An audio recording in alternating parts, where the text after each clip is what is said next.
எல்லாரும் தாலி பிரிச்சு கோக்குற ஃபங்க்ஷனுக்காக ரெடி ஆகிட்டு இருக்காங்க. எல்லாம் ரெடி பண்ணி முடிச்சாச்சு அப்படின்ற மாதிரி சொல்லியிருக்காங்க. சிபி எங்கன்னு சொல்லிட்டு கேட்க, சிபி சார் ரெடி ஆகிட்டு இருப்பாரு, வரேன் தான் சொல்லிட்டாருன்ற மாதிரி தமிழ் சொல்ல, சரி சரி போய் பார்த்துட்டு வான்னு சொல்கிறாங்க. இங்கே வந்துட்டு சிபியோட அம்மா வந்துட்டு ரெடி ஆகிட்டிங்களா நீ அண்ணா அப்படின்னு சொல்லிட்டு போய் கேட்க, அவங்க கட்டிட்டு இருக்க புடவையெல்லாம் வந்துட்டு அவங்க அண்ணி பார்த்துட்டு இருக்காங்க. நல்லா இருக்கா அண்ணி புடவை?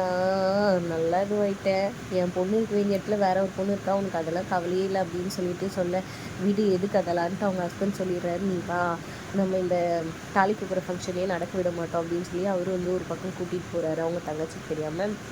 இன்னொரு பக்கம் இங்கே சிபியை போயிட்டு மேலே பார்க்குறாங்க தமிழ். சிபி ரெடியாகாமல் இருக்காரு. என்னங்க ரெடியாகாமல் இருக்கீங்கன்னு சொல்ல, இப்போ என்ன கோயில் எங்கே இருக்குது, இங்கேருந்து 5 கிலோமீட்டரு அப்படின்னு சொல்கிறாங்க. அவ்வளோதானே, நான் வரேன் நீங்கள் போங்கன்னு சொல்கிறாங்க. எங்கள் மொட்டை முறையாக கோயிலுக்கு போகிறோம், 2 பேரும் ஒன்றா தானே போகணும், அதெல்லாம் எனக்கு தெரியும். சரி ஜானுமா உங்களுக்கு கீழே கூப்பிட்றாங்க அப்படின்னு சொல்ல, சரின்ட்டு உடனே இவரும் கீழே வராரு. என்ன சிபி இதெல்லாம் ரெடியாகாமல் இருக்குன்னு சொல்ல, நீங்கள் போங்க ஜானுமா நான் வந்துடுறேன், ஒரு நேரத்தில் ரெடி ஆகிட்டேன் அப்படின்னு சொல்கிறாங்க. சரி விடுங்க, அவன் ரெடியாகி வருவான், வாங்க எல்லோரும் போகலாம் அப்படின்ற மாதிரி சொல்லி கூட்டிகிட்டு போயிடுறாங்க. ஜானு ஒரு பக்கம், டே மச்சான் நான் இருக்கேன் நான் தேடி சொல்ல, அதெல்லாம் வேணாடா நீ போடான்னு சொல்லிடுறாங்க. அப்புறம் எல்லோரும் போன உடனே சிபி அழகாக டிப்டாப்பாக கோட் ஷூட்டெல்லாம் போட்டுட்டு ரெடி ஆகிட்டு இதுவெல்லாம் எடுத்துகிட்டு வராரு, சூட் கேஸ் எல்லாம். அப்போது சம்யுக்தா வராங்க. ரெடியா பேபி அப்படின்னு சொல்லி கேட்க, அவங்களாம் போயிட்டாங்க, அதெல்லாம் போயிட்டாங்க, வா நம்ம கிளம்பலாம் அப்படின்னு சொல்லிட்டு டிரைவர்கிட்ட போயிட்டு ஏர்போர்ட் போகணுன்னு சொல்கிறாங்க. என்னது இது, அம்மா கோயிலுக்கு தானே கூட்டிகிட்டு வர சொன்னாங்கன்னா அவர் யோசிக்கிறாரு. ஆனால் ஏர்போர்ட் கொண்டு போய் விட்டுறாரு. இங்கே எல்லாம் கோயிலில் வெயிட் பண்ணிகிட்டு இருக்கிறாங்க, வரவே இல்லை. அந்த பையன் பிடிக்காம தானே கல்யாணம் பண்ணான், அதான் வரல போல இருக்குன்னு வந்திருக்கவங்க எல்லாம் பேச ஆரம்பிச்சிடுறாங்க. சிபி கால் பண்ணாலும் சுவிட்ச் ஆஃப்னு வருது. என்னடா இது ஒன்றும் புரியலேன்னு குழம்பி போயிருக்காங்க. அப்போ டிரைவர் வந்துட்டு இந்த மாதிரி சிபி சாரியும் அந்த பொண்ணையும் வந்துட்டு நான் ஏர்போர்ட்டில் ட்ராப் பண்ணேன்னு சொல்கிறாங்க. ஏதோ லண்டன் போகிறதா பேசிக்கிட்டாங்கன்னு சொல்கிறாங்க.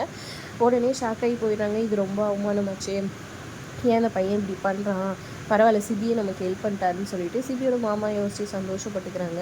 அவங்க அம்மா புலம்பிகிட்டே இருக்காங்க, நல்லதுக்கே இல்லையே இப்படி, ஏன் நம்மளை பற்றியெல்லாம் யோசிக்காமல் இவங்க வெளிநாட்டுக்கு போகணுன்னே யோசிக்கிறான்னு புலம்பிகிட்டு இருக்கிறாங்க. அப்போ வந்து நான் போய் கூட்டிகிட்டு வரேன் ஜானு ஒரு பக்கம் கிளம்ப, இல்லை யாரும் போவேனா நான் போகிறேன் அப்படின்னு சொல்லிட்டு தமிழ் வந்துட்டு ஏர்போர்ட்டுக்கு கிளம்புறாங்க. அங்கே வந்து சிபியை போய் பார்த்துடுறாங்க. பார்த்துட்டு சிபி சரி ஏன் இப்படி பண்ணிட்டு இருக்கீங்க, அங்கே எல்லாம் உங்களுக்காக வெயிட் பண்ணிட்டு இருக்காங்க அப்படின்னு சொல்கிறாங்க. ஒரு பக்கம் ஜானுவும் ஃபோன் பண்ணி சொல்ல, ஜானு நீ என்ன சொன்னாலும் சரி நான் போக தான் செய்வேன், நீ வச்சுட்டு நீ என்ன பிளாக்மெயில் பண்ணாலும் அவங்க வேலைக்கு ஆகாது அப்படின்ற மாதிரி ஃபோனை கட் பண்ணிடுறாரு. தமிழும் எவ்வளோ கெஞ்சுறாங்க, அதனால் கேட்கவே மாட்டேங்கிறாரு. சிபி நான் போவேன்ற மாதிரி தான் சொல்லிட்டு இருக்கிறாங்க. அப்போ கரெக்டாக வந்துட்டு போலீஸ் வந்துடுறாங்க. அவங்க ரெண்டு பேரும் மேலே கேஸ் ஃபைல் பண்ணியிருக்கோம், கிளம்புங்க இங்கேருந்துன்றது மாதிரி சொல்ல, உடனே சிபிக்கிட்ட இந்த கண்ணாடியை வாங்கி அப்படியே போட்டு, பார்த்தியா சாம், இது சிபி சாரை விட எனக்கு தான் நல்லா இருக்குல்ல அப்படின்னு கேட்டால் வந்துட்டு சொல்லி இது பண்ணிட்டு இருக்காங்க. செம கடுப்பாயிட்டு இருக்கிறாரு சிபி. என்ன நடக்க போகுதுன்னு பொறுத்து பார்க்கலாம். வீடியோ பிடிச்சிருந்தா லைக் பண்ணிக்குவோம்.